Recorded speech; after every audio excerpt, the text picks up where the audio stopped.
विशेष नियम नीचे दिए गए हैं। नियम 1, यदि चतुर्थ भाव में शुभ ग्रह स्थित हो और चतुर्थेश से युक्त हो या दृष्ट हो तो चतुर्थ भाव में सभी कार्य शुभ फल देंगे। इसके साथ ही यदि बलवान चंद्रमा शुभ भाव या शुभ दृष्टि, विशेष रूप से बृहस्पति द्वारा दृष्ट में हो तथा चंद्रमा का चतुर्थ भाव शुभ भाव या शुभ भाव में हो तो चतुर्थ भाव के शुभ फल में कोई संदेह नहीं रह जाता। नियम 2, यदि बृहस्पति, शुक्र, बलवान बुध और क्षीण चंद्रमा, इनमें से कोई भी चतुर्थ भाव में हो या चतुर्थ भाव को देख रहा हो, तो व्यक्ति विनम्र, चतुर और विद्वान होगा। और यदि चतुर्थेश खराब स्थिति में हो और पापी हो या पाप दृष्टि से युक्त हो तो व्यक्ति सुखी और बुद्धिमान नहीं होगा। नियम 3, यदि चतुर्थेश, बुध और बृहस्पति लग्न से केंद्र व त्रिकोण में हों तो शिक्षा में उन्नति होती है, और यदि ये सभी ग्रह छठे, चौथे या 12वें भाव में हों तो व्यक्ति अशिक्षित और मूर्ख होता है। बुध, बृहस्पति, शुक्र और क्षीण चंद्रमा स्वाभाविक रूप से शैक्षिकी ग्रह हैं। वे मजबूत हुए और चौथे और 5वें स्थान पर आ गए। यदि यह नवम और दशम भाव में स्थित हो तो ये ज्ञान प्राप्ति और स्थापना में सहायता करता है। इसके साथ ही यदि द्वितीय भाव शुभ हो तो व्यक्ति शिक्षा में सफल और जीवन में सुस्थिर होता है। अंकगणित में अच्छे होने के लाभ, यदि एकादश भाव में या केंद्र या कोने में बुधादित्य योग हो तो व्यक्ति अंकशास्त्र में निपुण होता है। परीक्षा प्रदर्शन न करे। यदि दशम और चतुर्थ भाव शुभ हों तथा दशमेश और चतुर्थेश शुभ हों तथा उन पर शुभ दृष्टि हो तो परीक्षा में सफलता अवश्य मिलती है। फिर, यदि बुध, बृहस्पति, शुक्र और चंद्रमा में से एक या अधिक ग्रह दशमेश या लग्नेश के साथ अनुकूल संबंध में हो, तो भी परीक्षा में सफलता मिलती है। गणितज्ञ बनने के लाभ, यदि बुध उच्च का हो, शुक्र उच्च का हो तथा बृहस्पति बलवान होकर केंद्र या कोने में हो तो व्यक्ति उत्कृष्ट गणितज्ञ बनता है। मजबूत बुध, अष्टमेश के साथ।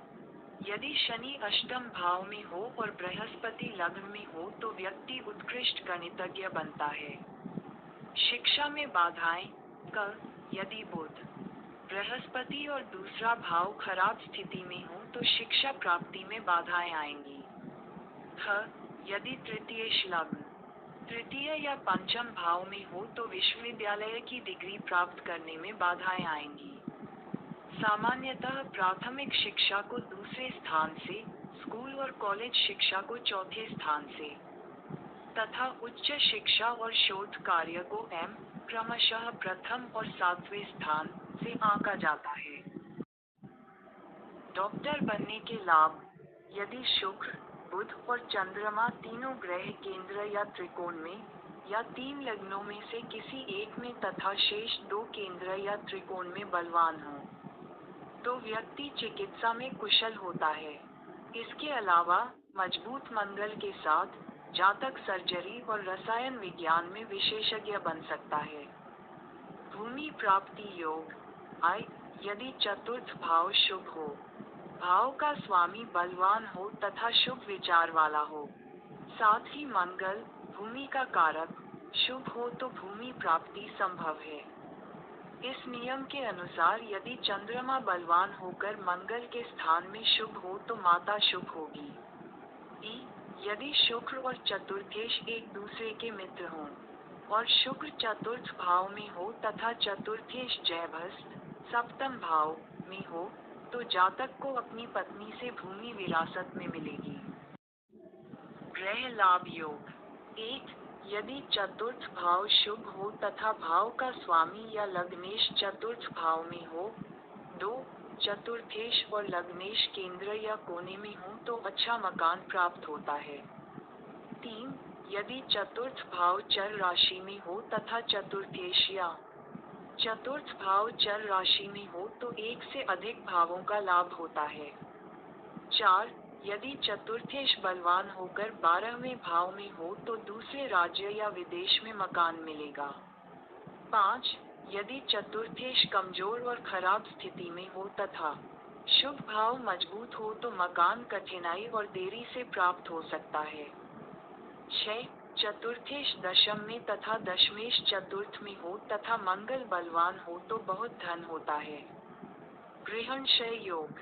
यदि पापग्रस्त या पाप प्रभावित चतुर्थेश 12वें भाव में हो तो घर के नष्ट होने या पारिवारिक क्लेश से ग्रस्त होने का खतरा रहता है। वाहन लाभ संवर्धन। शुक्र वाहन, कार का स्वामी है। यदि चतुर्थ भाव और चतुर्थेश शुभ हो तथा शुक्र बलवान हो तो वाहन सुख मिलता है।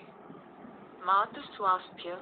यदि कोई शुभ ग्रह चौथे भाव में हो, भाव का स्वामी तुंग क्षेत्र में हो और माता का स्वामी ग्रह बलवान हो या शुभ दृष्टि से युक्त हो तो माता लंबी आयु प्राप्त करेगी। इसके विपरीत, यदि माता पापी है या पापी स्वभाव की है, तो उसका जीवन काल छोटा होगा। मातृ रोग योग। यदि चंद्रमा शनि या राहु के साथ चतुर्थ स्थान में हो तो माता बीमार होती है। मातृ मृत्यु योग। यदि क्षीण चंद्रमा अशुभ हो तथा छठे, 8वें या 12वें भाव में हो तो माता की मृत्यु हो जाती है। मातृ प्रेम योग। यदि लग्न व चतुर्थेश ग्रह शुभ दृष्टि में हो या शुभ भाव में हो तो व्यक्ति को मातृ प्रेम प्राप्त होता है। मातृभक्त होने के योग। यदि चतुर्थेश ग्रह केंद्र में हो और लग्नेश से दृष्ट हो या शुभ स्थान पर हो या शुभ दृष्टि से युक्त हो तो व्यक्ति अपनी माता के प्रति समर्पित होता है। मातृ शत्रु योग।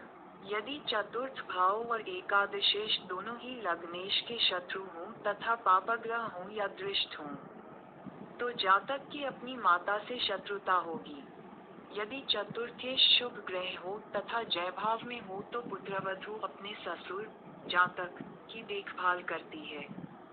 यदि चतुर्थ भाव का स्वामी क्रूर ग्रह हो तो परिणाम विपरीत होते हैं। शाश्वत सुख योग। 1. यदि बलवान नवमेश शुक्र के साथ चतुर्थ भाव में हो तो जातक सदैव सुखी रहेगा। 2. यदि चतुर्थेश बृहस्पति व शुक्र के साथ केंद्र या कोने में हो तो जातक सदैव सुखी रहता है।